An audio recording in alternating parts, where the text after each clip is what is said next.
and welcome back to Life Changing Solutions Live, our second segment, and with Angie Torres. And today we have Katie Mumminger here with us. She is a parent educator. Well, you do so many things, and you're passionate about so much, but working with technology and parents and children seems to be your core. Right? And earlier we were speaking about how it's important for parents to become educated in technology and also how to speak to our technology-driven children and have that common ground and that communication and be able to still be integrated with our children without losing them to the internet world. And to do that, you also have classes to support parents with that. Well, during the years, it was always the same problem I run into. It was the parents who were terrified, mortified, and whatever fied about technology and how this world will evolve. Nobody really knows where this will end up, but I always tell everybody that don't make any hopes that technology will just stop, disappear, and we'll go back to, I don't know, the Stone Age. Stone Age, yes. It will. It's no turn back, and thanks God is no turn back, because it's a great thing, which is... There's so many tools and you can use it in so many ways, and our children actually are the generation who will be benefiting the most of it, so we have to prepare them for this. So I decided to, after seeing this struggle all over the world, I decided to make digital parenting classes. What is like once a week. Now we had to stop for 4 weeks now, but usually Thursdays I try to make lives on Facebook, and now that I know this wonderful place, maybe I will come on this stream about how to share ideas with the parent, exactly what they can implement. So not like blah blah blah, build trust and make fuzzy unicorns and whatever. Exactly what to do or what to try with your kids that will actually teach them and educate you to about what is technology, how to use it, how to stay safe, and in the meantime to learn the new way of parenting, to learn the new way how family functions, and not to sit there and cry and struggle and fight against technology. And I'm sorry, because what I'm hearing so much, and this is just it's really exciting for me because I also give parent classes, and when I find somebody else who's just as committed to parenting, I'm like, yes. And so what I'm hearing is you're not just you're educating the parents and taking those reins and knowing exactly what to do. It's not like, oh, maybe they're not suggestions, they're not concepts. These are like actual tools that the parents can What I home. tried, I have my son, he was 7 when he joined Technology World, and he actually educated himself through technology, with technology, and he made great things. But we were there for him. It's not a kind of, that's the real parenting. The people tell, what should I do? I don't really understand. I don't even know how to send an emoji on my phone. Well, ask your children. And when you ask your children about how to use it, you actually end up in a conversation. You end up in listening to them. It's very strange that today, we cannot know more than our kids. That's the truth. Because like an 11-month-old already knows how to go to YouTube and find their favorite cartoons and music. It just starts there. They were born in this. So we have to go and ask them how this works. Show me. And because kids love to teach, they will actually be happy to share with you. And this is a connection which you can build, and you can start there. And you can start anytime. If it's 14, 15, because that's the problem, my teenagers. Well, did you ever ask them? Did you ever ask them a favor? That's the best way to approach them. When you ask them, they will never stop teaching you. And I love that. And I love that you're saying that and presencing it, because, and I think it's in anything, but especially technology, but I see it in everyday cases, where when we as parents come off that pedestal and say and ask support from our children and be like, okay, I don't know this, or I don't know how to use this, I don't know this about you, but teach me. I'm genuinely interested in you, and I have no idea. So can you please explain to me in a non-judgmental manner? And this creates such a connection and opens up the communication. And I think this works for anybody, like in any relationship, but especially when it comes to children, because this gives them also the opportunity to obviously teach you about them. They tell you what they want to see.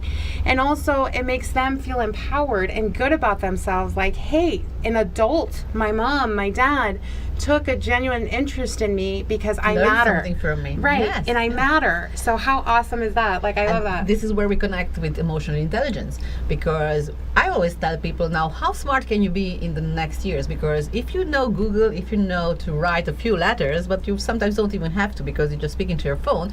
So whatever question is, Google will tell you the answer. But you have to have the intelligence, the emotional intelligence, to be able to decide, is this true?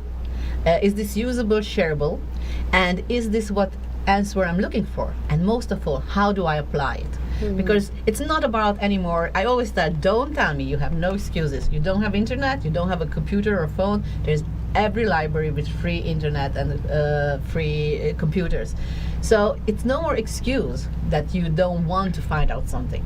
But this, the second part of our next years is about emotional intelligence.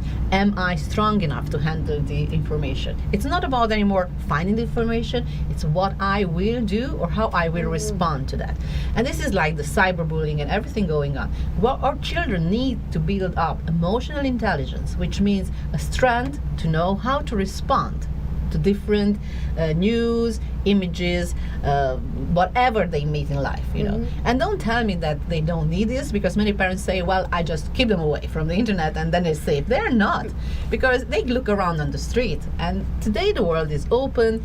Unfortunately, terrible things happen, and if they are not learning today how to cope, how to manage, and how to respond to this, that is what will affect their future. Right. And this is really important. We need to talk to them. They have so much information, you cannot even imagine how much they know.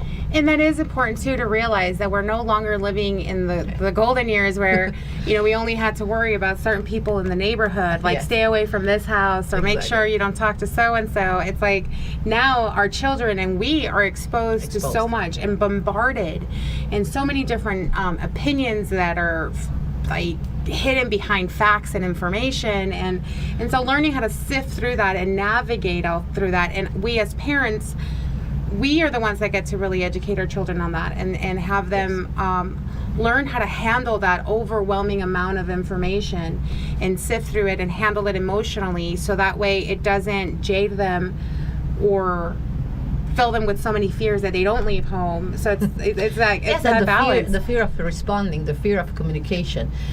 We need to switch. Yes, communication is not anymore maybe eye to eyes and, you know, whatever parents are complaining. Find where are your kids, go there and choose that way. They do not know others, so they do not know the other kind of, because they lived in this era. I ask 6 years old sometimes that, do you have a Gmail? And they say, yes, I have. And I say, does your mom know that you have a Gmail? No. And I ask, why do you have a Gmail? Well, I have to go to play on different platforms and I need that.